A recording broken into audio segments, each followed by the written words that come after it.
Welcome to this workshop that I'm really happy to be offering today. My name is Nora Benian. I've been doing yoga for, I don't know, 20 something years, but teaching for 16. And this has been like one of those growing subjects.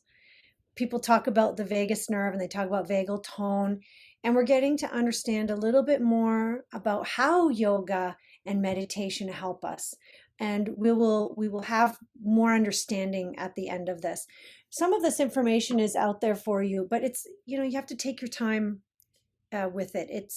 I find anything to do with the body, with physiology, with anatomy, you need to go over it so many times for little pieces to keep sinking in. The full understanding of it is always, just it's pretty hard unless you have like a photographic memory, or I don't know, you started learning this at a young age. I find the recording's going to help if you go over it a couple of times later.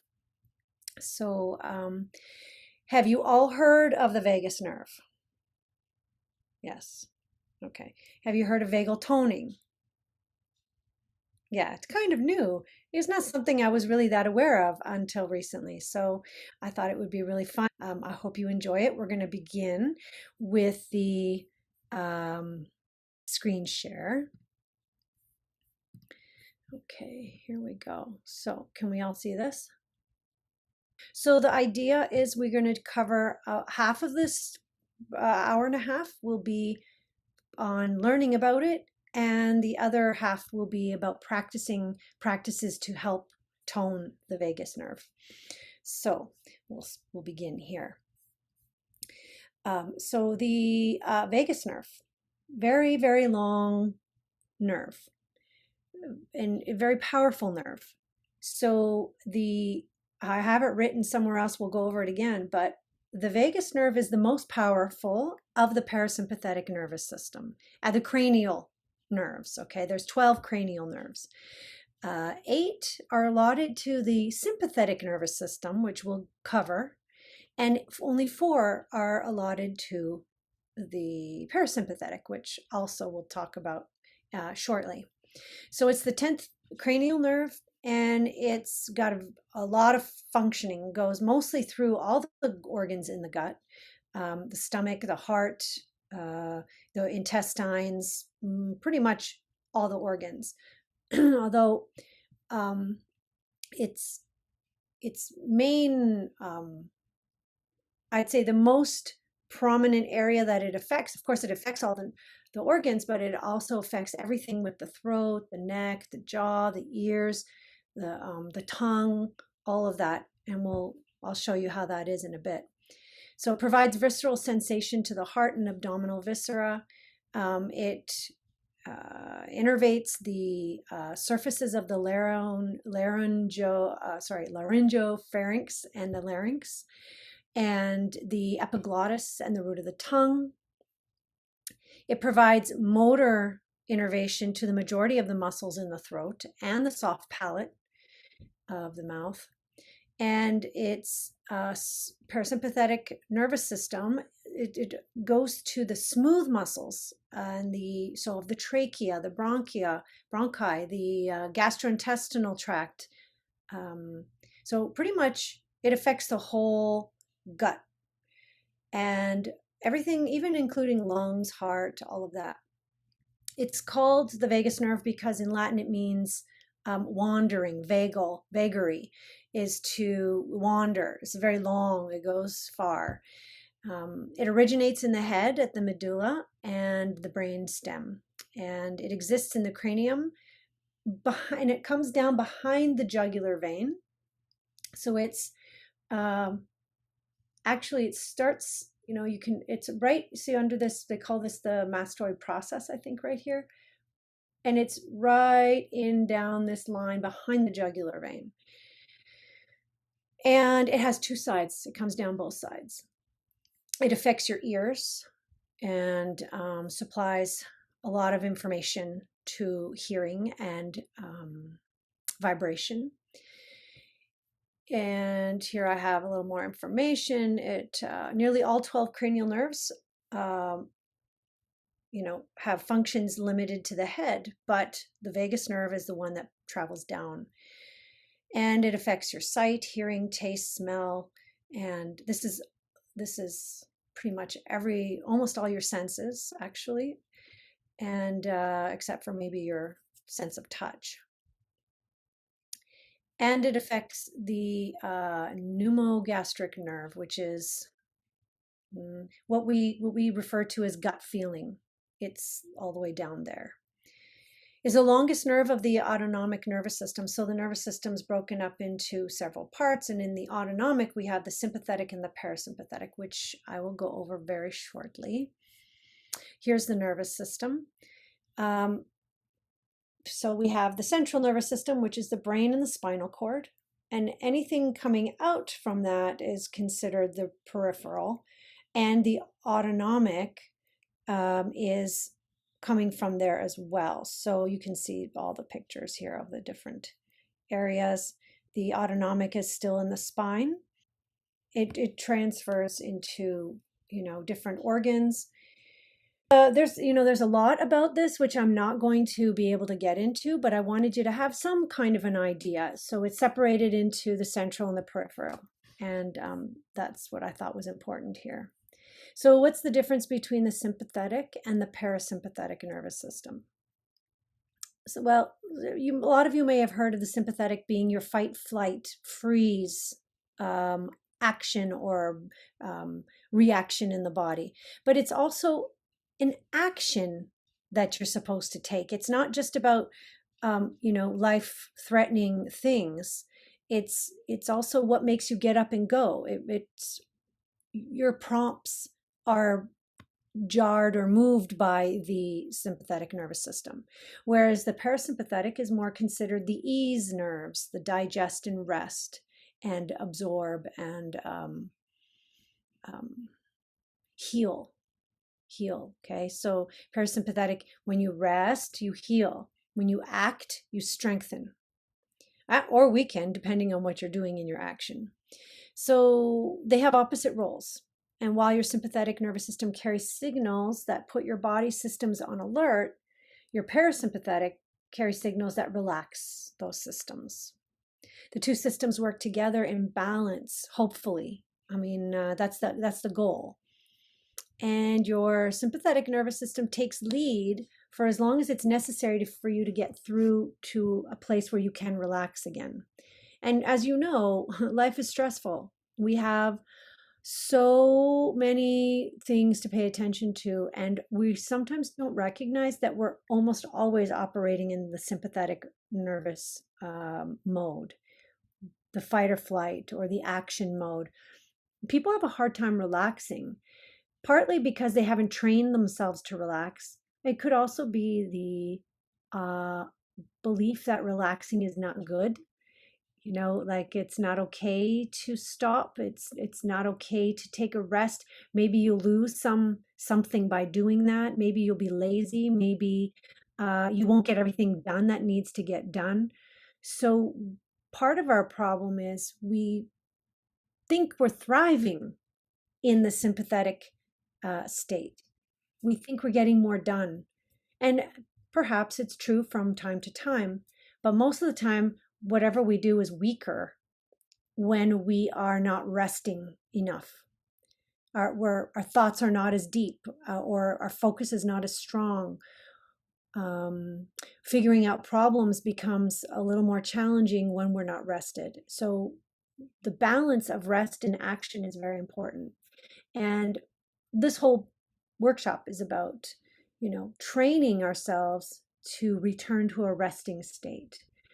And we'll talk more about that.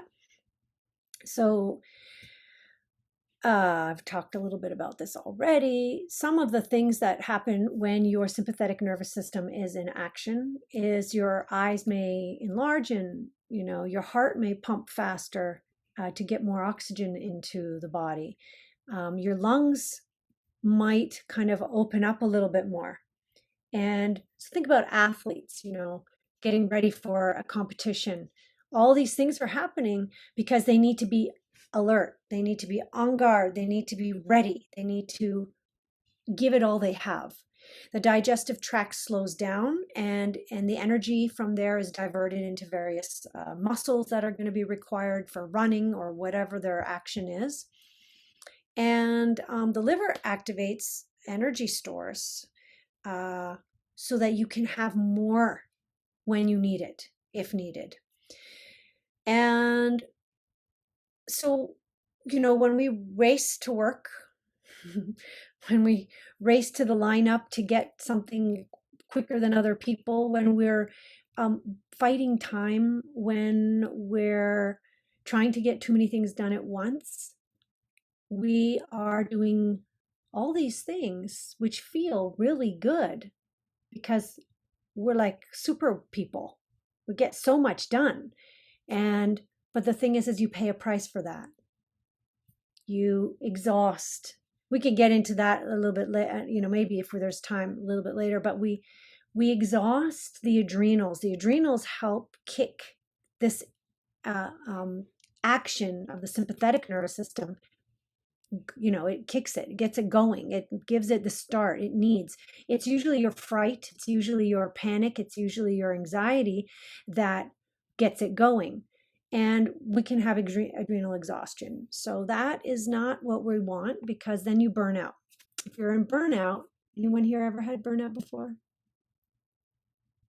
Yes. It takes a long time to recover. Sometimes it takes years. And who's got that? Really, in the long run, you get more done by resting in between, because your stamina will be there. You'll make fewer mistakes. You will put more energy where it needs to be and not where it doesn't need to be. When we're panicky, your mind goes all over the place, right? And when it goes all over the place, you have too many thoughts which dilute the energy for the thought that needs to make this thing happen. So you're weakening yourself and you're getting overwhelmed and, you could say too stimulated with all these thoughts. So we need time to bring it down. The things that could happen to someone who they spend too much time in fight or flight or any kind of excited state, is they start having heart issues, especially with the beat of their heart. They have things like constipation because there's not enough relaxation for the peristalsis to move properly and for all of the movements of it through the intestines to come all the way through from one end to the other. You could have low blood pressure. You could have, which causes dizziness. You can also just be dizzy because of the overstimulation to the nervous system. It says eyelid droop, but anything can happen to the face. Your facial muscles are reacting to, have you ever seen someone who's gone through a really rough time and you see them again the next time and you go, wow, whatever they went through changed them. You can see it, the cheeks are drooping, the eyelids are drooping. There's less energy in their body. You can see that on their skin. You can have also palpitating heart or a very fast beating heart. This is normal for people who live in fight or flight. I mean, that's what we go for with the caffeine. When we're tired or when we're trying to wake up, we reach for the caffeine or the sugar, and we're creating this effect in our body. Problem is we get addicted to it. We think we can't do as well of a job if we don't have it. And at first it may be true, but eventually your body will regulate and learn how to access the same focus and creativity even without the caffeine or the nicotine or whatever it is that you use to excite yourself. It can lead to sexual dysfunction, sweating too much or not enough. Maybe you're having difficulty digesting food. You might have heartburn, you might have indigestion. And this is the thing, you may have trouble swallowing. And this is actually one of the exercises we're going to be doing is swallowing, because it stimulates the vagus nerve. So the parasympathetic nervous system, I'm just going to move this over a tad because your faces are lovely, but I can't read it. Okay. So is one of the two parts of the autonomic nervous system we just talked about.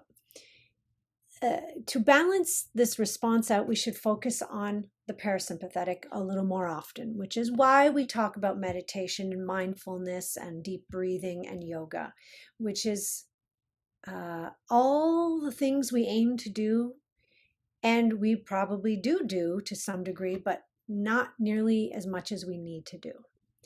So it's hard to say how much time you should spend in one mode or the other, depending on your duty in life, depending on where you're at, what stage. Are you retired or are you just getting started? Sometimes you just can't control these things, but you pray that you can balance it out later when you finally have time again to put more attention on this. So when you do have attention, which is why people go to retreats, which is why they go on, well, vacations are supposed to help, but if they're polluting themselves, it's not likely they're going to get much rest, real rest.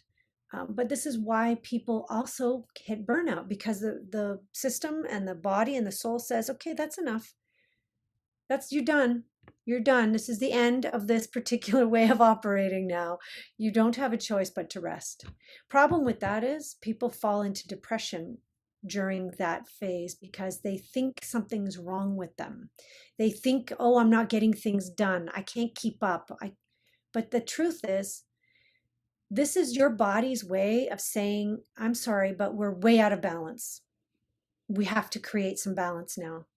So you have to let go of all those things you wanted to do, the plans you made, whatever. Okay. You have to say, well, my health obviously is more important than getting these things done. So, but if we do this regularly, we don't have to hit burnout.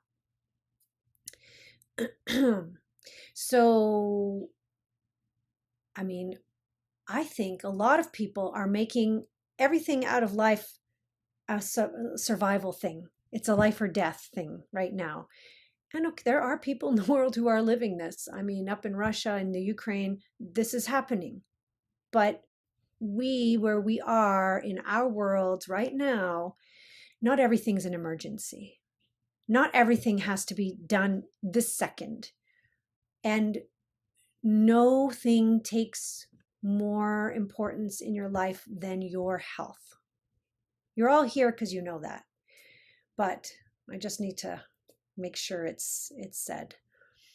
So by tapping into the parasympathetic nervous system, we can learn to calm ourselves down and move through life's obstacles with more ease and grace and know-how. The thing is you know this. Anything that's ever happened to you, let's say a conflict in a relationship, you know what the result is when you get overly excited and upset, and or if you learn to stay calm. Because we've all practiced, we've had varying levels of anger, okay, or upset. When we stayed calm, we were able to think more clearly, speak more slowly so that it wasn't, and lower tone, so it was received better. When we spoke more angrily, more high pitched, more quickly, what we were saying was not received well. Partly because there's a defense that goes up. If you're in survival mode, now they got to be in survival mode. But if you're in calm, quiet, steady state, they don't have to do that. And so the conflict is resolved much more easily and quickly. Same type of idea. It's not going to take away the fact that there's going to be obstacles and challenges in life, but it's going to help us cope with them so they do less damage. More productive problem solving and less energy spent getting that done. So it's the energy that is spent during periods of stress that exhausts us. The energy worrying, the energy fearing, the energy trying to figure it out when the time for that is not right, or you don't have all the information, the panicking exhausts us. So, since the parasympathetic nervous system maintains homeostasis, uh, it it has the ability to provide us with balance. It lowers the blood pressure, lowers and improves our cortisol levels. Cortisol is the stress hormone. It improves the circadian rhythm of your sleep cycle so that you have a feeling of restfulness at night. You know, when we're going through a stressful time, it's hard to get good sleep. We're worrying, where our nervous systems are revved. So it's very difficult to slow down the brain or relax the body. But with practice, you can do that. So it takes time. It's not instant, and some of us are more, high strung than others. But we all can improve it. And so I'm hoping that these practices will stick for you. And some of them are pretty funny. It improves your reaction to stimuli and threats. It gives you that feeling of, oh, yeah, I know how to handle this. You know, not like, where am I? This is like a foreign territory. I don't know how to behave here. I don't know what the response should be. But this feels more like, oh, yeah, okay, I recognize this. Energy's revving a little bit. You know, I'm going to have to do my practices to bring me down, and so that I can see better. You get to learn more this way too. You get to recognize your patterns. You get to recognize the patterns in others that you're dealing with. You start to understand how to curb, how to cut the corner before it gets to that full escalation. I forget what the right words are for this, but you kind of tone it down to the point where it's not going way out of bounds. It's staying in this, tightly contained form of expression so that you don't make mistakes that will harm. Okay, so if you can remember to breathe more deeply before reacting, that's the first step right there. And we're going to practice some breath work at some point too. So how do we practice all these things? Well, there's different things that do it. I mean, you can go for a nature walk. You can spend time outdoors. You can do Qigong. You can do Tai Chi. You can do yoga. You can go to the spa. You can have a massage. You can go swimming. These are all wonderful things. But of course, the easiest and most accessible practices are breath work, meditation, facial massage and exercising, self-massage for the neck and jaw, and then the chest and the upper trapezius, and you can listen to music. These are all cheap forms and instantly accessible for most of us. So let's talk a little bit just about the parasympathetic in case you're not fully, aware of it. It's located in the thorax and abdomen. The vagus nerve is the main parasympathetic. So of the 12, there's another slide here. Let me see if I can find it. Oh, it's way down here. Okay, here. Out of these 12 cranial nerves, only 4 are feeding into the parasympathetic nervous system. 8 are going to the sympathetic. Because we need vision. We need to hear well when we're in fight or flight or survival mode, right? There's a lot of things that have to happen in order for us to activate everything that's required for us to get out of danger. But to relax, it doesn't take as much. But the biggest of them, the 10th cranial nerve right here, is the vagus nerve. And it's all about movement within the organs, sensations, and even organ function. The other one that's dedicated to the parasympathetic nervous system is the glossopharyngeal, which is about swallowing, tasting, and also governs the ears as well. And then we have the oculomotor, so to move the eyes so that we have the ability to see, but it's not seeing. And then the facial nerve is about expression and also taste I don't know how it governs taste too, but it does. So I'm going to go back up to where I was before. I think I was here. All right. So the parasympathetic constricts the pupils, stimulates the flow of saliva so that when we're going to eat, we have more fluid, more digestive enzymes coming in. It constricts the bronchi so that you're going back into a resting state through the lungs. Slows the heartbeat, so you're preserving life instead of exercising it and speeding it up. It helps with your peristalsis and secretions. It helps to stimulate bile release, which is very helpful, and also all the chemicals that have to be moving through your digestive tract. And your kidneys are affected. It also, I don't know, it contracts the bladder maybe in the way that it makes you aware of how much is in there. I'm not quite sure how that part works. And then, of course, it allows you to procreate. And so these are all the things that can happen when we're resting and have good vagal tone. So, a lot of people are suffering with infertility these days. It's only uh, pretty obvious that we've got a stressed society. We've got people with all kinds of nervous disorders, all kinds of, conditions that are like IBS, irritable bowel syndrome. This is nuts, the amount of people that have it. And it's because we're living in the sympathetic state almost all the time. So it governs the heart. And there's details here, which I don't think is so important for us to know right now. But it regulates the rhythm of your heart, which is important for the brain waves. It's important for the rest of the body to naturally, comfortably operate.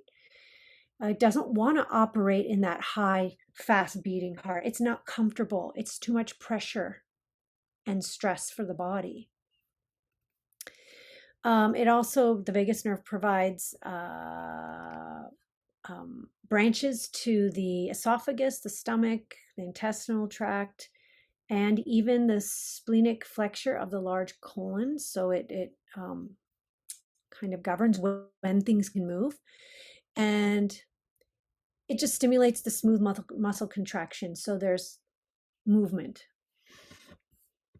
All right, and balance is the key. So we don't need too much to understand that at that point, but we need to rest and digest and relax as much as we need to go, do, act, accomplish, and or survive.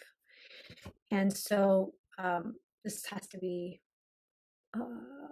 carefully considered with the lives that we live. A lot of people work from 8 till 5 or 9 to 5 or whatever it is, and it's very difficult to have time for rest and digest in the middle of the day. When you get home, if you have a family especially, or pets or whatever, you have chores, you have duties. You cannot just come home and flop down like we might have been able to before we had responsibility. But so when do we rest? And for some of us, it's as soon as we hit the pillow at night. But you can't catch up enough with that. That's why we wake up so tired, right? Okay, so here is the vagus nerve. This one right here, the yellow one. And so it goes through the neck, passes into the carotid sheath, traveling inferiorly to the internal jugular vein, and goes to the base of the neck. And there's one on each side. And the right vagus nerve passes anteriorly, so in front of the subclavian artery, which is one of these here. I don't know, it's not labeled. And then to the sternoclavicular joint, so that's somewhere around here, entering the thorax.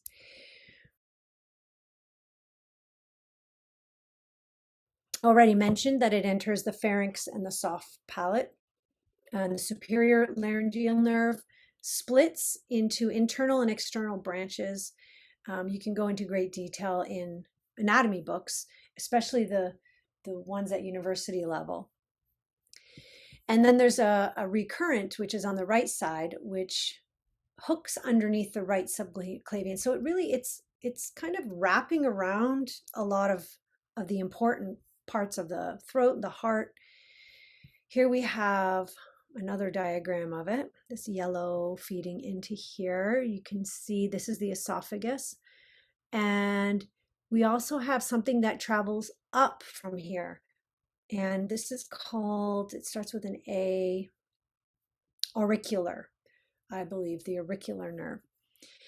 Okay, so this is really just to give you an idea of where it touches upon. You can see it's affecting all of this here. The heart, all the passages. In the thorax, two other branches arise. The left recurrent laryngeal nerve, which hooks under the arch of the aorta, and then we have the cardiac branches. Here we have a diagram of, or a picture of, all the little parts that are also affected by it: the epiglottis, the laryngopharynx, the oropharynx, the nasopharynx. And so it affects your breathing. It affects the air, that the way that you breathe affects it, but it itself will affect the way you breathe too. So it's like a relationship. The somatic and visceral sensory functions, usually somatic refers to sensation from the skin and muscle. It also affects the auditory canal and the external ear, inner and external. And let's see, what else is new here that I haven't mentioned? Especially, so the sensory functions here, the vagus nerve has a minor role in taste sensation as well, but it doesn't have the back third of the tongue. It only covers the front of the tongue, the first 2/3. And it also affects the root of the tongue and the epiglottis, so swallowing. And the motor functions, majority of the muscles associated with the pharynx and larynx are responsible for the initiation of swallowing and speaking. We'll get into some detail here. There's several muscles here that are affected. So the superior, middle, and inferior pharyngeal constrictor muscles. The palatopharyngeus affects the hard palate. The salpingopharyngeus assists in swallowing. And then the stylopharyngeus muscle innervates the glossopharyngeal nerve. So one of the cranial nerves just covers this area. And that is the 7th cranial nerve. So here's more about the larynx. And these are the muscles that some of the muscles I just mentioned. And they're all affected by this vagus nerve. And here we have, okay, so we're going into how the vagus nerve and the parasympathetic nervous system are working together, or how they are in relation. So the vagus nerve is the parasympathetic, but within it. It's the most influential, the most profound nerve in the parasympathetic nervous system. And it functions like a body's natural reset. So when you yawn, you're naturally resetting the activities through the vagus nerve. You're relaxing the muscles of the jaw, the neck, you're releasing tension. So that allows things to function more as they need to. We said that already. So yes, it regulates heart rate, respiration, and digestion. It also monitors the activities in the liver, the spleen, the stomach, spleen, stomach, pancreas, heart, and lungs. And it's bidirectional information. So it's going to the brain and back down to the organ. So it's not just one way. It's a very active message cord or system. 80% of its messages travel upstream from the body to the brain. Okay, we got some pictures here so you can see. We already talked a little bit about the sympathetic. So it shows you in pink the sympathetic, what it does, and then in green what the parasympathetic does. And it's pretty straightforward, and we already covered some of this, but here we got some other things. So all of these, decreases heart rate, stimulates digestion, stimulates release of glucose, inhibits adrenaline production, which is good because it needs to be like resting. So your bladder, your awareness of bladder muscles comes back and relaxes, and it also governs your orgasms. So you're not able to. You think you might be able to in a parasympathetic state, but actually you need to be relaxed. And so, that's another thing. People have this, I don't need to get into the subject too deeply, but sexual dysfunction, they have difficulty accessing those feelings because they're too stressed all the time. So we're back down here to the cranial nerves. We don't need to go through all of them, but you get the idea. Here is the sense, the olfactory sense. Here's the ocular motor. Oops, sorry. How do I stop that? No, sorry. We're here. Oh, well, it's blue. Vestibular ocular. So this one is for hearing and inner balance right here. And what else can I share with you? The trochlear is for eye movement. And here we have the trigeminal, which is for facial sensations and chewing. So as you can see, there's quite a bit happening here. And I have it again here, but we're going to talk about what each one does. So as I said before, 8 of those 12 cranial nerves belong to the sympathetic and only 4 to the parasympathetic. All right, so the olfactory sense of smell right here. Optic nerve, ability to see. So up here, the optic nerve is really always very busy taking in information. It's part of the sympathetic nervous system. It's darting around looking for things to look out for, especially if you live in a big city, which I know a lot of you do, knowing who you are and where you're from. You don't rest when you leave your house or your apartment. There's you cannot rest. You can go to a park, but you're still going to be very aware of what's going on around you. It's too much to be protecting yourself from. So the optic nerve is one of those that really needs to rest, which is why closed eyes for a period of time or using an eye pillow or shavasana, even before you go to sleep, is helpful to calm and relax the optic nerve. And we talked about the ocular motor, the trochlear, the trigeminal, okay, the abducens, I think it said, as it moves your eyes around. Facial nerves, obviously, expression. Auditory vestibular nerve for hearing and balance. The glossopharyngeal nerve is your ability to taste and swallow. And the vagus nerve, digestion and heart. Accessory nerve, shoulder and neck muscles. And your hypoglossal glossal nerve is to move your tongue. So you have a whole nerve just to move your tongue. Okay, so the vagus nerve has the ability to do all these things. And some of them, even coughing or the gag reflex is part of the vagus nerve. But one thing that I didn't mention yet is it suppresses inflammation. So if you have practiced vagal tone, if you have practiced coming to a calm resting state, you will have less inflammation in the body.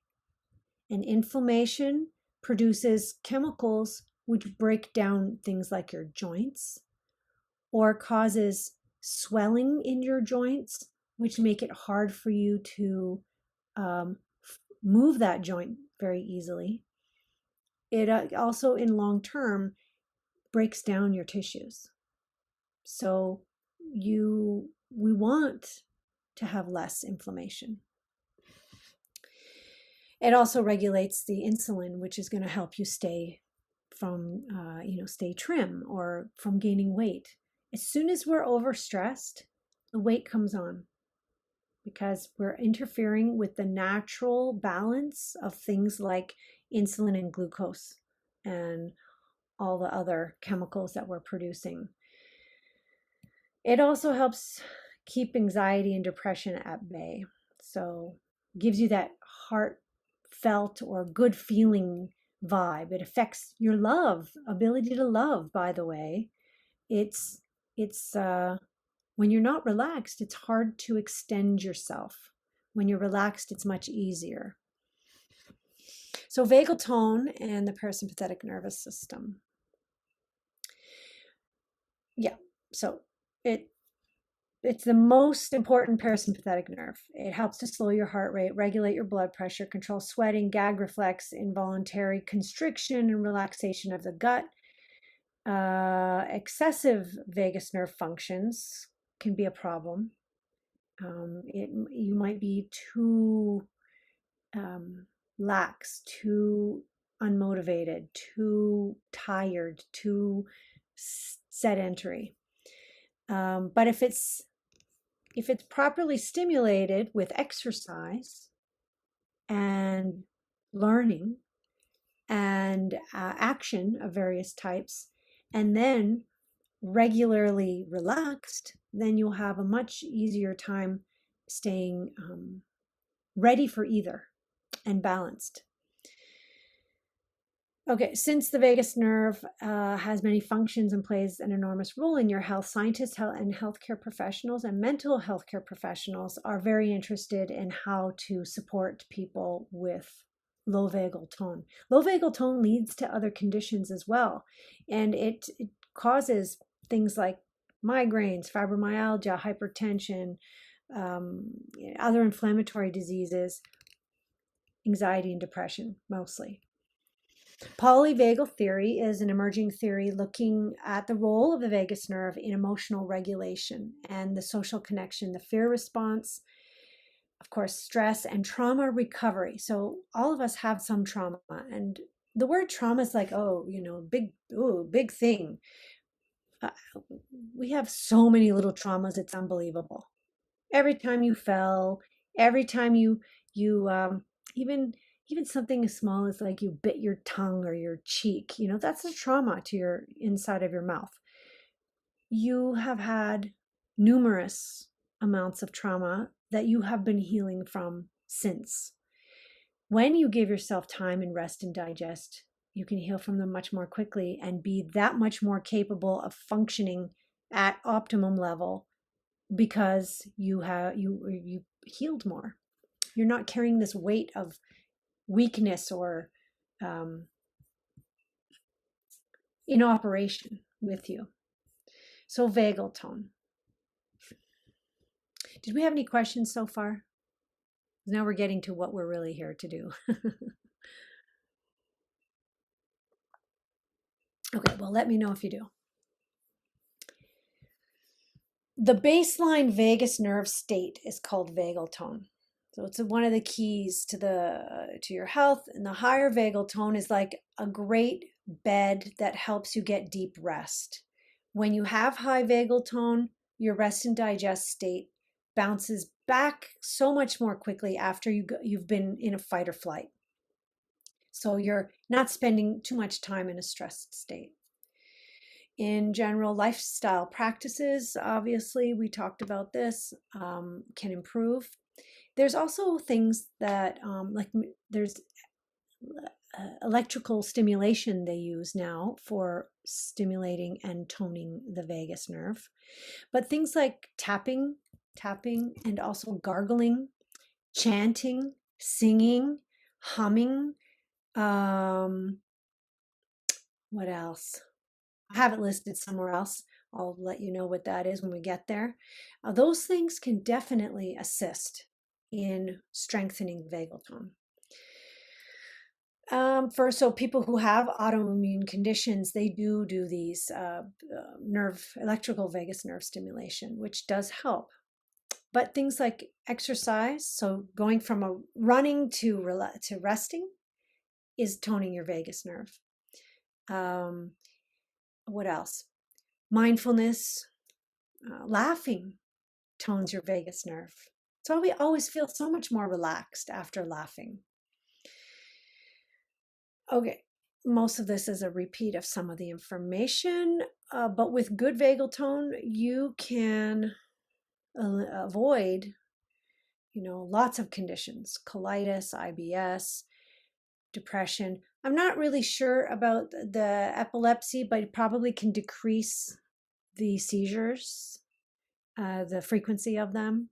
And Parkinson's, again, I'm not really aware of how that would be, but as you know, Parkinson's is a nervous disorder. So if you can relax your nerves a little bit, you're way more likely to have more smooth functioning through the nervous system. There are people who are doing these studies now where they take, what's it called again? CBD, the therapeutic oils from cannabis, and it really changes their nervous system. It allows their connections to be more regular and smooth.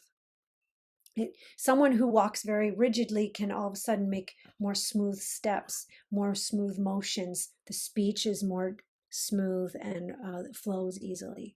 So relaxation, that's what CBD does for you. It helps you relax. Okay. Healthy vagal tone means healthy pulse rate and blood pressure, which affects your brain activity. So your thinking is changed. It affects your blood sugar and therefore your body weight. It affects your digestion, and so how you feel and how you're assimilating and how healthy you can become from your diet. It also produces a calm, peaceful mind, which is usually in a better mood. And so when you're in a better mood, you have thoughts that are going to take you to a better place energetically. It also governs your speech and swallowing ability. So people who are nervous, it depends.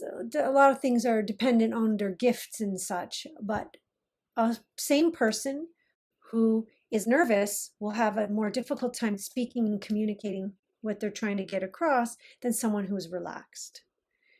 It's the same idea. So I'm just going to go over this very quickly because it's a big word and people are talking about it. Polyvagal theory. It's basically understood. It used to be considered you're in stress mode or relax mode. But now they have varying degrees of this. Okay, so polyvagal theory is all about the different degrees of engagement in the nervous system.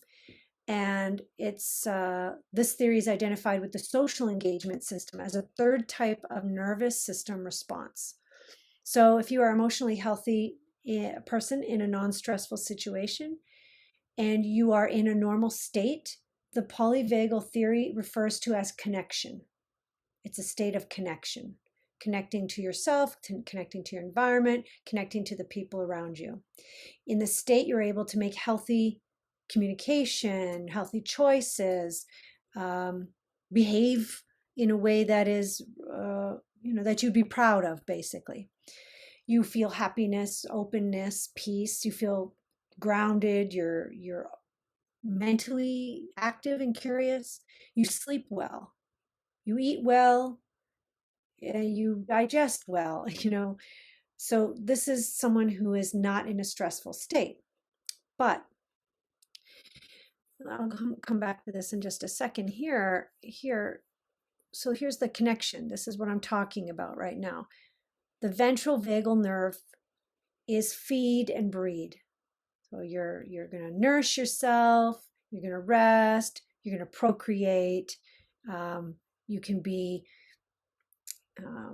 meditative or introspective or whatever it is. This is where we want to be.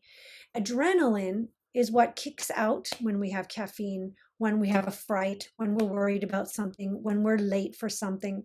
or worried about being late for something, or when something has happened that you can't control and you don't know how to fix, and it's required to be fixed very quickly. You jump into this. When the adrenaline kicks in, you have to be able to get back here. Otherwise, over time, you move here. And when you do this, this is when you burn out. This is when your body starts to break down and not function properly. And you become disassociated, which is the worst part of it. You lose hope, you become depressed and numb. And this is when people turn to alcohol and drugs because they don't know how to make themselves feel better again. They haven't learned, they haven't practiced enough the ways to get back to a restful state. It's the thinking that's causing people to not be able to do that, by the way. It's the attitude. It's the choice of thoughts you're keeping that drive you this way or this way. This happens. We can't avoid this. This happens. This is part of life. But getting back here more often is the goal. And those of us who've been here know we don't want to go back. This is dark, heavy, difficult, and takes way too long to come out of. You lose years of your life in this kind of a state.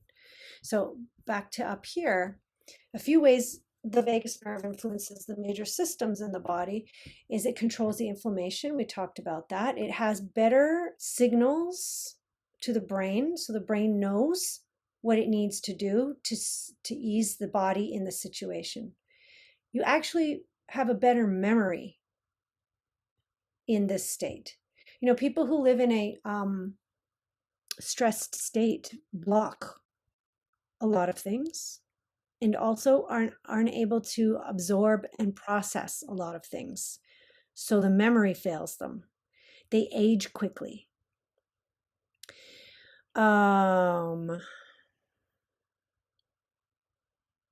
Right. So your heart and your lungs respond to the vagus nerve's activities. So you can mimic and you can create a practice that will shift everything in the nervous system, which is what we're going to do today. And those gut feelings, they'll become a little bit more obvious. You will have greater access to the information that's trying to be shared to you because you're relaxed. So this is important. You're going to get this, and you can go through it again in the recording. I feel like I've spoken a lot. Okay, we've already talked about this. Oh, cold exposure is another thing. So people do cold plunges. You know, like the polar bear club, they go into the freezing water in the wintertime. They do this because this challenges their system to move from fight or flight, and then they take it back into restful state as soon as they can afterwards. So you're training your body. It's not something I'm going to do, but a lot of people do this, and they have found it's been helpful. Okay, these are the exercises. So we're finally here. We're going to go through them together. So here we go. So the eye exercises. Some of you in Shivananda know this. I need my glasses. The eye exercises are not just to look up, down, side, and diagonally and all around, but also to look at things far and look at things close. So we're going to start with that one. Take your one of your thumbs and put it out in front of you. I want to make sure I can see myself so that I can see what I'm doing in the camera. Okay, so my thumb is way out here, and I'm going to look at it, okay? And you're looking at your thumb. And then you're just going to slowly move your thumb towards you and bring it as close as you can before you start seeing double, and then slowly move it back out again. And you're going to keep your breath steady.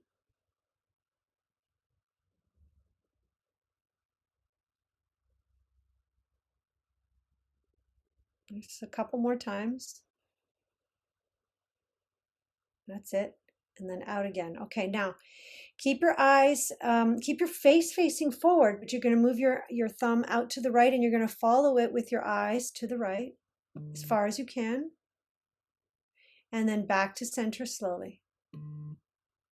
Do it again. Open it up and back to center. One more time. Keep your eyes following the thumb, but not your head.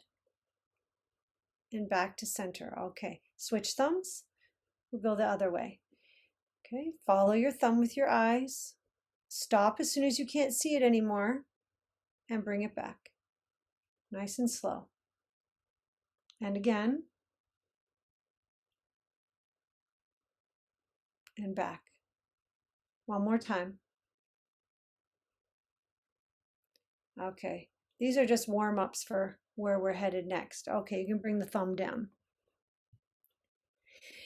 Okay, so now we're going to do the eye exercises. Now in Shivananda, we move the eyes fairly quickly. If we go up, down, but we're going to hold the position longer. We'll do fewer, but we'll hold them longer.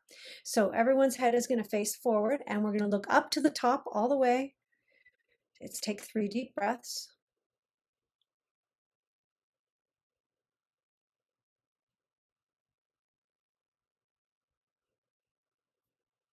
And come back to center, and then look down for 3 deep breaths.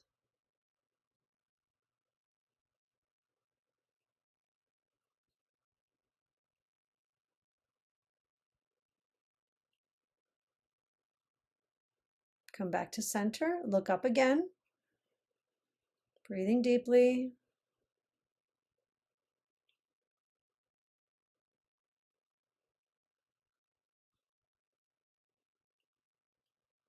And down again, all the way. Like you're trying to look at your cheeks.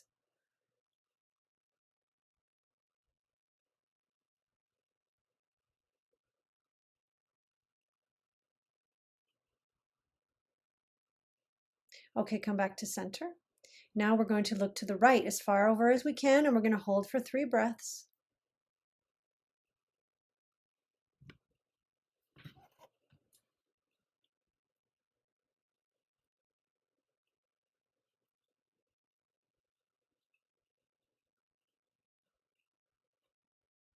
And then come back to center. And look to the left as far as you can for 3 breaths.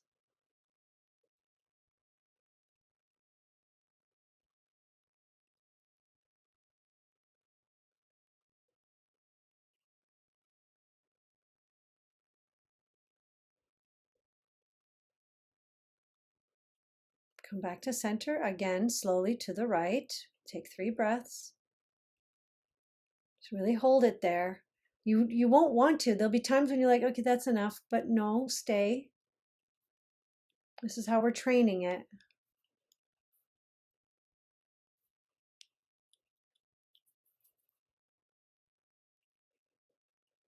Back to center and to the left.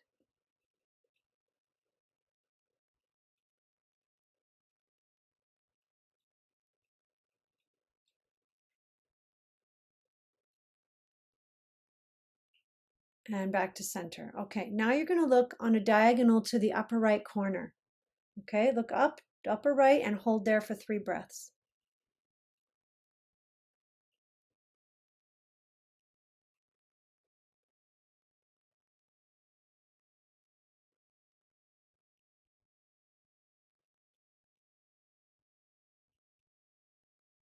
And come back to center. And look down to the left corner. Still breathing deeply.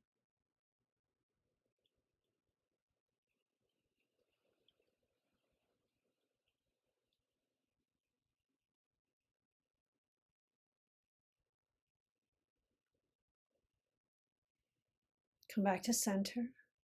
Look up to the upper right corner again.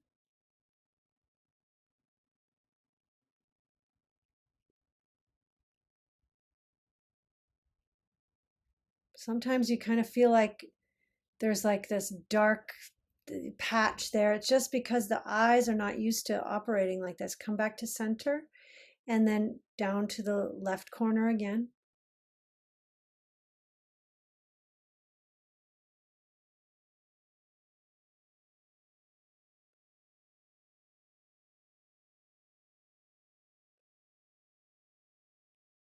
Slowly come back to center. Now we're going to go to the upper left corner and hold for 3 breaths.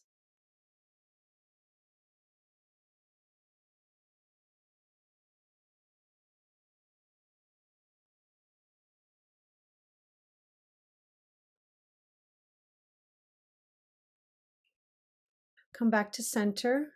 Now we're going to do so we have to do that again. We have to go to upper left. Oh yeah, we go to lower right. We didn't do that yet. Let's go down to lower right.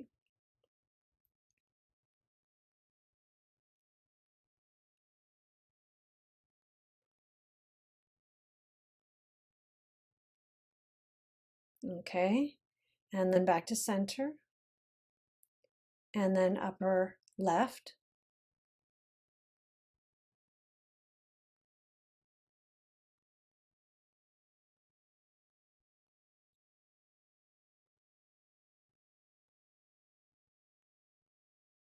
And lower right.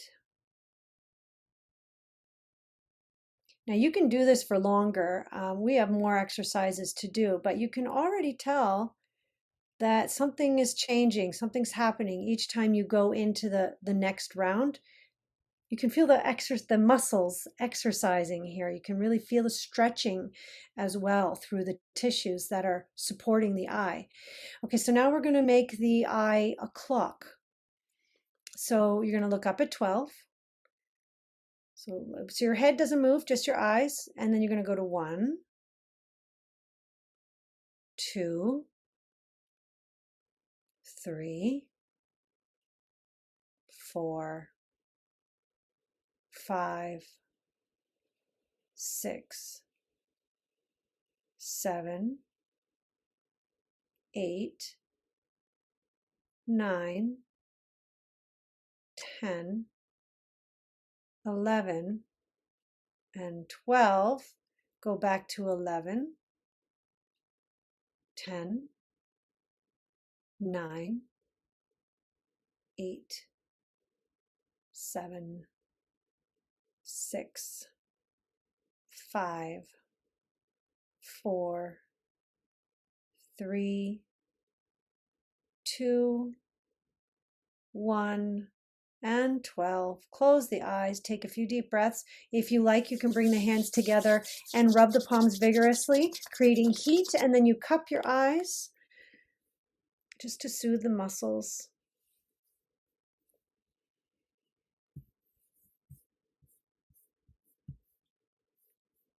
All right, so now you can release, and we're going to move on to, and I didn't write it down here, but before we do the neck, we're going to do the ears.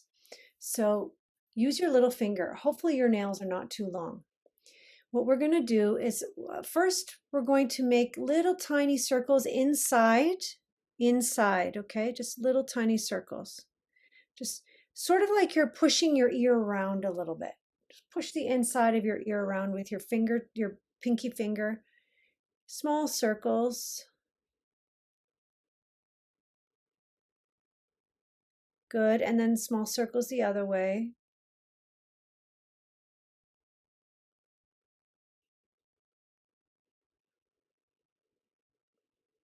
Okay. And now with your finger on top of this piece of cartilage that's in front of your hole, push on it and then massage it. You're going to massage that. Keep taking deep breaths.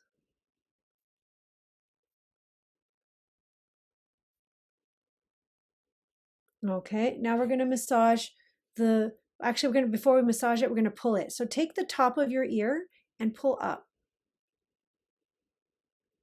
Take a couple of breaths. Notice when you swallow how that changes things. All of a sudden I hear better. Okay, now you're going to take it on a diagonal going back. So not up, but slightly back, but not straight back. Diagonal up and back. Pull the ear, stretching. You're stretching the ear tissues right now. Taking deep breaths. You're bringing blood to the ears. You're also creating space in the ear canal.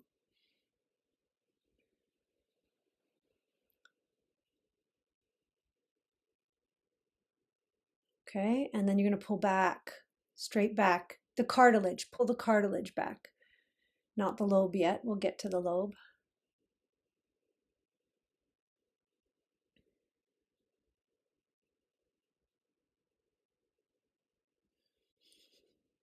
We haven't even gotten to the funny parts yet. Okay, and then you're going to pull on your lobe. If you have earrings, be mindful, pull above the earring. So you're pulling on your lobe. Don't pull too hard. We're not trying to like permanently stretch them. We're just trying to move the ears a bit. Just notice all the blood rushing to the inner ear when we do this. Okay, good. Now you're going to massage the ears with your thumb and an index finger like this, like you're pinching it, but you're massaging it. You can go into detail if you want, if you have time. You can make circles inside the grooves, especially, where you feel tension, because sometimes there's tension in your ear. See if you can find a spot and then massage it out.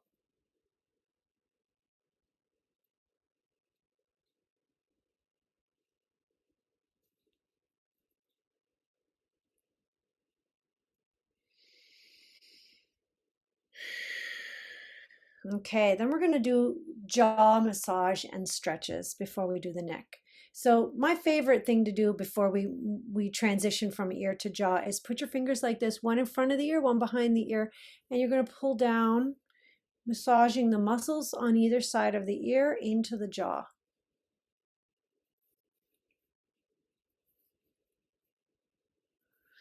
Now there's going to be some tight spots in here. Whenever you find them, you're going to now focus on those and relaxing the jaw, unhinge it, or release the bite of the teeth. You're pretty much able to massage everything under the cheekbone and above the mandible, the edge of the mandible. Remember, slow is helpful in calming the nervous system. Quick might excite the nervous system.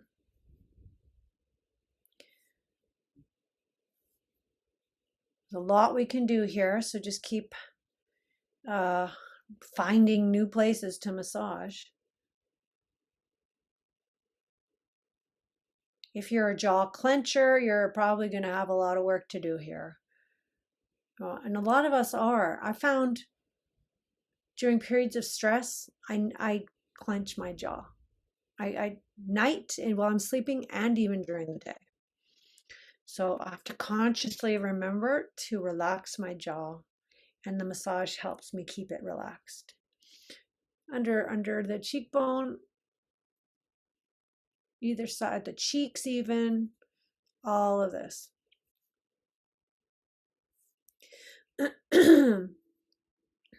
So we're gonna do fake yawning. Okay, we're gonna fake yawn for a few rounds. So you're just gonna open your mouth up as wide as you can, go ah. Don't worry about the tongue yet, just kind of like a yawn. Ah. Really stretching. It actually makes you yawn. Ah. This is one of the best ways to reset the vagus nerve or get it to become more active. Ah, good. Now we're going to stick the tongue out far. So like lion's breath. And you can sigh with it. Instead of breathing like a lion, you just go, ha. Again, inhale, stick the tongue out as far as you can, open the mouth as much as possible. Ah. Add a little sound to it. Ah, stimulates the vocal cords, which stimulates everything in this area as well. One more time. Ah. All right, very good. We're going to do tongue exercises. So this is the funny part. I always thought it was funny. I almost won't be able to get through it without laughing. So first, you're going to extend your tongue out as far as you can and hold it there for 10 seconds. Ready? Out, forward as far as you can. Like you're trying to say, somebody.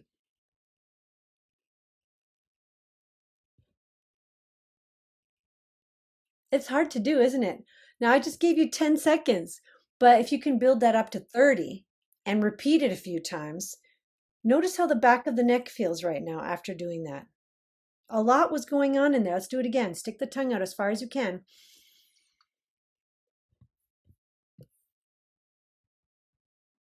Really as far as you can, for real. Okay, so we will do the chin touching now, okay? So imagine we've done that a few more times. We're going to first we're going to curl the tongue in like we're trying to put it the tip to the back and out and in and out and in and out, in, out, in, out, in, out. One more. Okay, so you would do something like 2 or 3 sets of 10 of those. Then we're going to do touching the tip of the nose and the chin, and then later we'll touch the 2 cheeks. Okay, so ready? Try. Up to the nose, up to the chin, up to the nose, up to the chin, up, up, again, up. Really try to touch the tip of the nose. And really try to touch the chin. Okay, now wipe off that saliva. Okay, now we're going to do the cheeks. Okay, ready?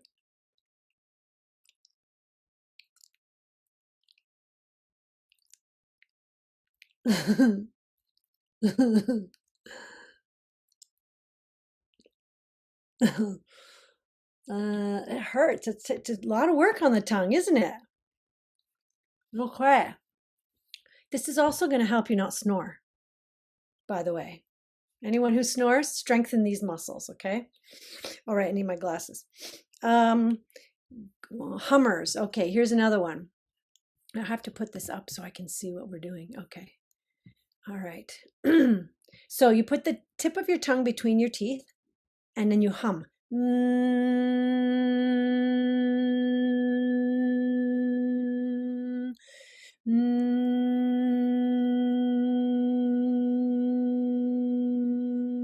more time.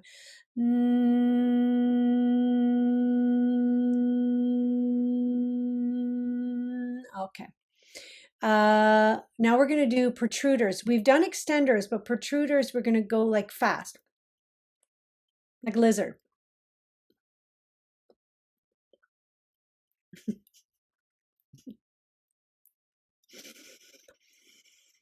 You guys are great. Thanks for participating in this. Okay, now we're going to do gulpers. We're going to swallow 10 times. This is very challenging.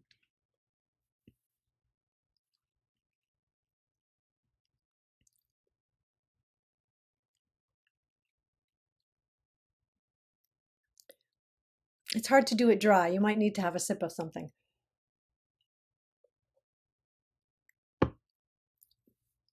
It's not quite the same if you're drinking and gulping at the same time, but you can have a gulp in between, okay? But again, how hard was that after the 4th or 5th swallow, right? Very hard. Muscle action. And then there's air gargle. So imagine you're gargling air. It's going to be a high-pitched sound, and I'm so sorry. You might want to just like turn your volume down or something, but it's like this.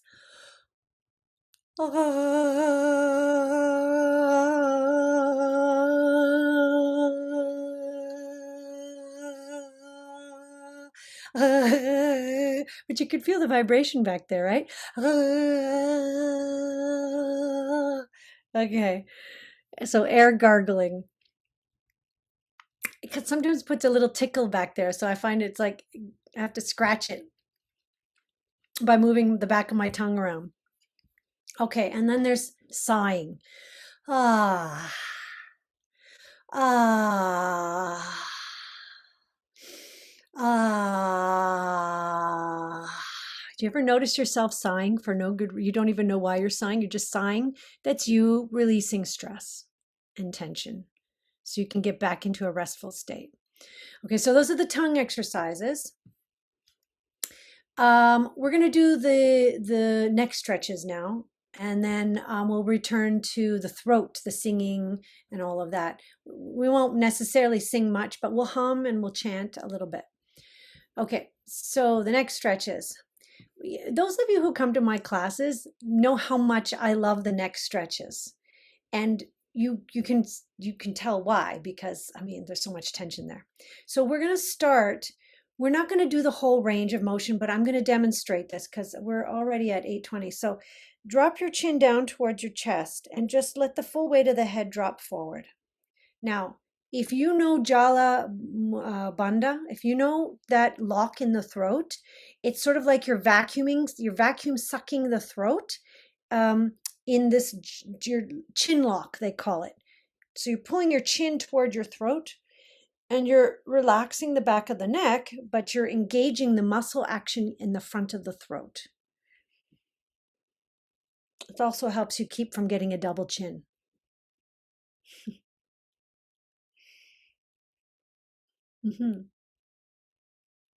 Couple more breaths. Okay, come back up. And then you're going to send your chin to the ceiling. You're going to jut your bottom of your jaw forward. Like you're saying, ooh. Do your mouth like that. Ooh. Yeah. One more time. Ooh. Okay, good. All right, come back to center. Now, instead of going through all the range of motion, which I normally do, we're going to drop the head to the right very gently. Now, if you have a sore neck, please be mindful, okay? We are going to apply the right arm over top of the head, grab under the ear, the bone there, and gently pull the head in an upward direction to the side, but not down towards your shoulder. So you're not cranking your head this way, you're kind of pulling it up. Now, at the same time, I'm going to show you, you're going to take your left hand and wrap it around your ribs. So you're going to look like this. Okay, now you're going to pull everything over into an arc like this. Good. Now, while there, you're going to look up out the left corner of your eyes. Breathe.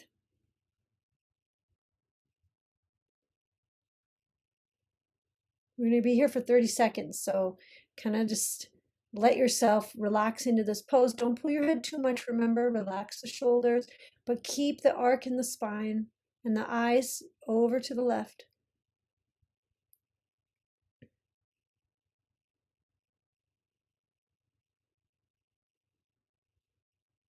Now, if you really want to get creative here, you can have the tongue jutting out to the right. So your eyes are to the left and your tongue to the right. And you might notice right away how it adds to the stretch in the neck. A couple more deep breaths.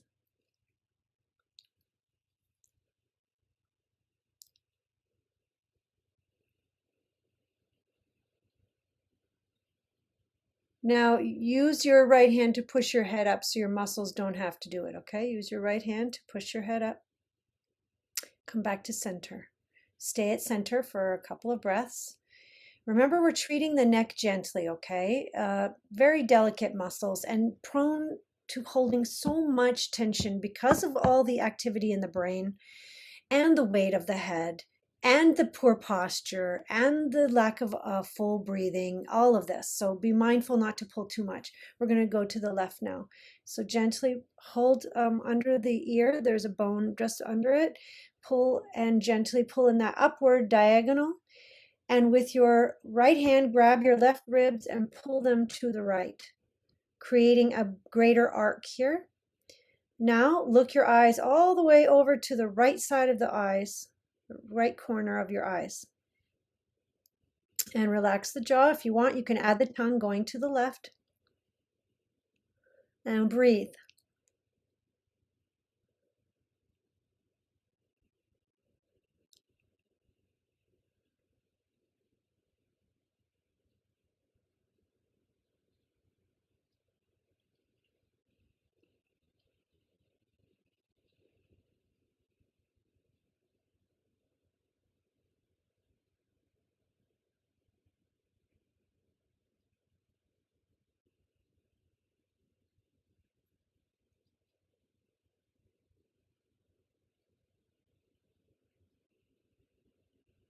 Okay. Slowly release and use your left hand to gently push your head back to center so the muscles don't have to work. Stay up. Your vision might be a little bit, imbalanced right now, maybe, or you might feel a flush, going through the head. Just, just be still for a moment. You can even close your eyes.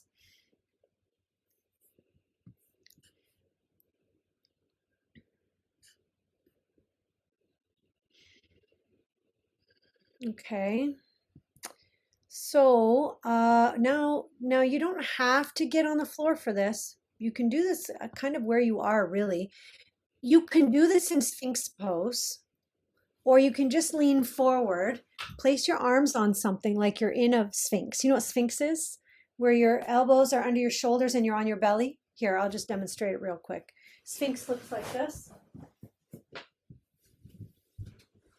Okay, can you see that? Yeah.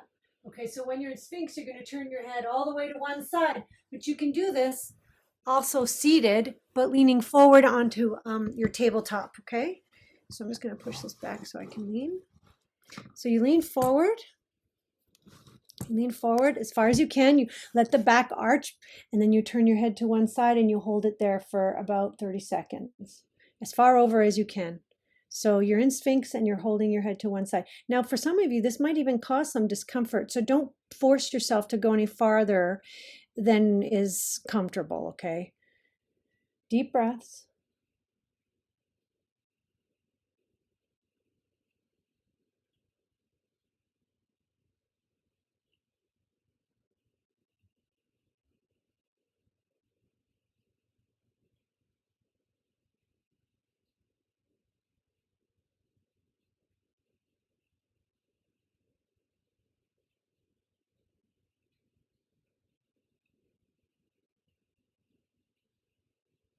Almost done. Okay. Slowly come back to center. Pause for a breath. We're going to look over the other side as far as you can.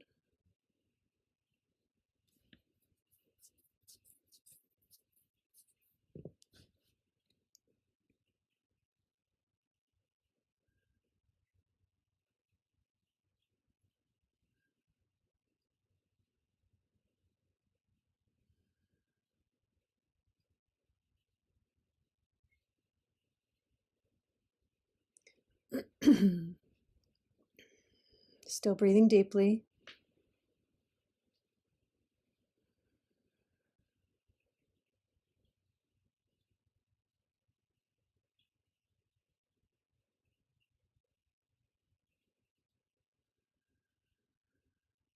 A few more breaths.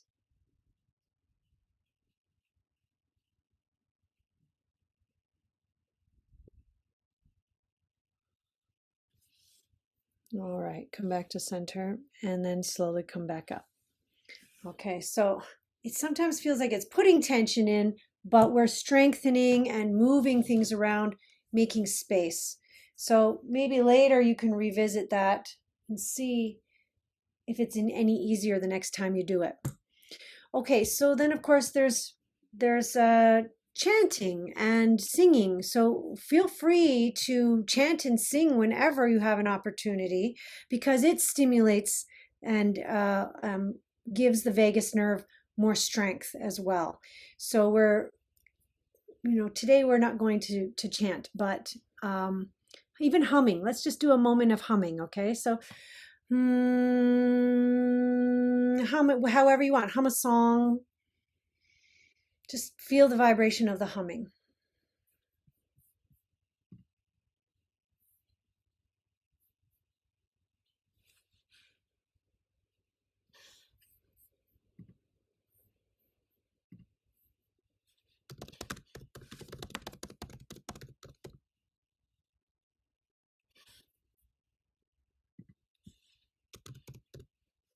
Okay. All right. Someone asked if I was going to send the slides. Yes, I'll send you the PDF to the slides. And I probably should have finish typing that, but that's okay. All right, and then there's breath work. So obviously you know this. You not all of you here wouldn't you know this. There's nobody here doesn't know this, but it's the patterns that you choose in the breath work that will help stimulate the vagus nerve. So the most common one is 1 in, 2 out. So like 4 counts in, 8 counts out. You can also do something like what I've done here is 4. So the square breath, you know, where you inhale for 4, you hold for 4, you exhale for 4, you hold for 4. I've written it down here. Also, 2 counts. So you count for like 4 in, you hold for 2, you can 4 out, you hold for 2, or you can change the length of all of that, but having the hold be a little shorter than the inhalation and the exhalation, but you're holding at the top and the bottom. Lion's breath we've already done, and of course alternate nostril breathing is really helpful, but so is Kapalabhati, and so is Brahmari breath. There's almost all of them are going to stimulate and awaken the vagal response in the body. So humming is one of the best things. You can do this in public. People don't mind you humming. They might mind you singing, but they won't mind you humming. So know that you can do this anytime. You know, the best time to do it is if you're driving, because you know what driving does to the nervous system, especially in a big city. Okay, and then there's meditation, right? Different kinds of meditation would be helpful. You can do yoga nidra, you can do long shavasana, you can do a focused meditation on something like blue sky, white cloud meditation, where your thoughts are the clouds, but once they pass, you're back to blue sky. This one is a really helpful one to stay kind of light and calm, and doesn't take you into dark places. It's just sort of like a method to reaching more blue sky. You can do something like water flowing, you know, either waterfall, you're just constantly watching the waterfall, or water in the ocean, you're watching the waves up and down. Or if you don't have that visual in your mind, you can use even a lake, just kind of, you know, kind of going back and forth a little bit with the movements of the life inside. There's so many different kinds of meditation you can do, but those are my favorite ones. And then, of course, then there's wind in the trees. So listening, practicing the listening in meditation. Of course, you're going to hear a bunch of other things too, because unless you live, even I live on a mountain in the woods, and I still hear cars and dogs and, you know, things like that. So stillness. Meditate on stillness. And so that's the hardest one for people, because there's an addiction to stimulation. You want to hear something. You want to know something's happening. You want to be distracted. Everybody wants to be distracted, because if you're distracted, they don't have to think about those deeper things. The things that are uncomfortable to think about, the things that make you realize, oh, I'm not perfect, or I have work to do, or I am still just a human. I'm only capable of so much. There is something to be said about being able to reside in the stillness within and not be bothered. So if you can practice that, yeah, those things are going to be there. They're not going away until you work with them. But if you can just be there with them, accepting them, that's working with them to start with. Because nothing gets done until you accept first, right? You have to go there first. You can't be in avoidance. You can't be ignoring. You can't, pretend it doesn't exist. You have to sit with that stuff. It's like a crying child. Nobody wants to sit with a crying child. It's sad. But they need you to sit there, and it's an exercise to maintain a level of calm and still emit some joy within so that the child can recover from the crying. So it's the same practice. You just have to sit with your discomforts in the meditation of stillness. So we are done with our workshop. I hope you got some interesting pieces from it. And if you want to practice, I'm going to send you the PDF to the slideshow that I just gave. I'm also going to send you the recording. These are kind of new. So if you're a teacher, I recommend sharing them. And even if you're not a teacher, share them because it's it's only going to benefit people, and you're going to strengthen your tongue. Maybe snore less, um, maybe hiccup less as well. I hiccup more often than most people, but lately with these exercises that I've been practicing for this workshop, less. So it does do something. Did anyone have any questions or comments? Yeah, yes, Michelle? So we did a lot of warm-ups to get to the neck exercises. So if we were teaching this, my thought is you just intersperse it in the class. I mean, this itself could, as you know, could be a class. Yes. And over time, if you have continuing students, you can work more on it. Right. But is there any prerequisites? Well, not really. If you're going to go into the full expression of the neck stretch, I would suggest doing the eyes first, something like the massage, the ears, the jaw. You can even massage the neck if you have time, finding all those tight muscles in here. You can pinch the sternocleidomastoid. There's so much that we can do. I mean, we spend hours doing this. Then move to the tongue and then do the neck. And then the throat exercises, so the chanting, the humming, the singing. The breath work can be done at the beginning or at the end or just before meditation. And then the meditation would be the last thing because you basically set yourself up to, you're ready to like become still again, most likely. That doesn't mean you shouldn't exercise, like go for walks and walk stairs. It doesn't mean that you shouldn't take cold plunges or hot baths or do the other things that are suggested for vagal toning. But these are simple things you can do at home, at your desk, in front of the TV, wherever you are, where you're not going to be laughed at because they are kind of funny, some of the exercises. Um, yeah, and gargle.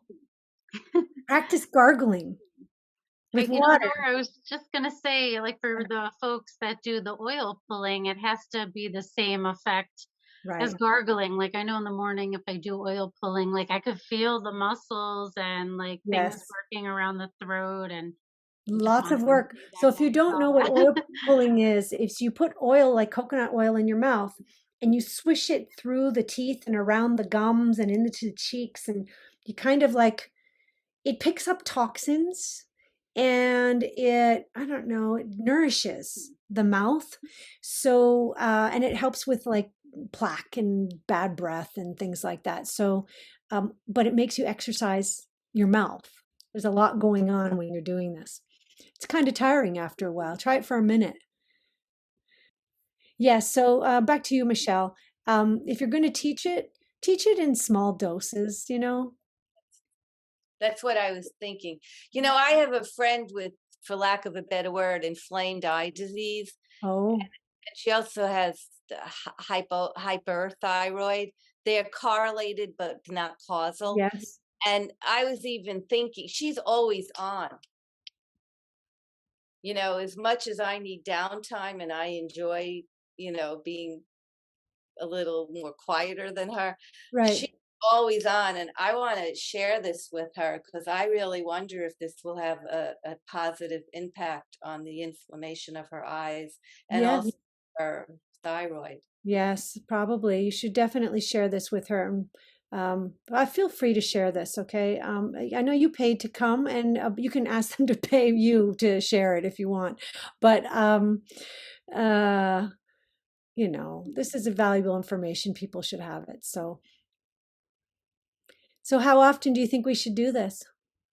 Daily. Lots of it should be done daily. Maybe you can't get to all of it because it is a bit time consuming, but yeah, throughout the day you might find yourself just doing one thing, and then later and you'll do another thing, and then you don't have to sit and have one session with all of it, but you can, spread it out. The sighing is the easiest. You could just sigh or hum anytime. Stretch out the mouth. I know when I'm driving, people think I'm crazy, but I'm sticking my tongue out and I'm stretching my mouth. I don't care because, they're going to see me for 2 seconds. They don't know who I am. And I'm getting a good, stretch and exercise out of it. I was really surprised with the ears. I never do that. And I think it's great. The stretching of the ears, the massaging. Yeah. Massaging of, yeah. Yeah, well, in Chinese medicine, the acupressure points, there's quite a few of them in the ears, right? So you're stimulating, all of yoga is stimulating the energy flow through the body, which is through these meridians or energy channels. And along those channels are these acupressure points. If you stimulate them, you're freeing the flow of energy, which makes all of you better. But if you can return to a restful state after a stressful moment more quickly, you'll spend less time damaging yourself. You won't exhaust yourself as much. You will have more energy for things that matter. You won't have those thoughts that create negative manifestations. Okay, you got to keep the thoughts going this way, not this way. And you need to put yourself in a state that naturally produces thoughts going this way. If you have a thought going this way, you catch yourself right away. Do one of the exercises. Take a few deep breaths, yawn, stretch your mouth, hum, see how it shifts things, because just like in meditation, when those thoughts come, they're moving you. They create momentum. They take you places. You want to be sure that you're going where you want to go and not where you don't want to go. And it's really easy to fall into negative thinking when we're stressed. So easy. So anyone else want to add or question anything? I just want to share that when I went on the mat in the Sphinx position and I turned my neck to the left, I can't remember the last time I got so dizzy. Oh, okay. And when I went to the right, there was no dizziness at all. And right now I feel so alert and awake. Okay, so you have shifted something. I have shifted big time. Yeah, good. The dizziness is a pinching nerve, you know that. So, but if you keep moving the mobility in the neck, or if you're not able to manage it well, go to see an osteopath, or I hate to say chiropractor, but maybe. And I only say that because I'm so afraid of having my neck adjusted. I'd rather an osteopath do it, not a chiropractor. But you can do it yourself. Good. You can do it yourself. You just have to massage it and kind of stretch it out a little bit. Usually Feels people, really good now. yeah, great. Great. Well, everyone, thanks for coming today. And it was a pleasure putting this together for you. And if you have any comments or questions later and they pop up, let me know. Just email me, okay? So this takes a little bit of time to render, but as soon as it does, I will send it to you. Thank you so much. Thank you. You're very, very welcome. Namaste. Thank you, Nora. You're Namaste. welcome. Thank you. You're welcome. Good to see you all. You too. Good night. Good Thank night. you.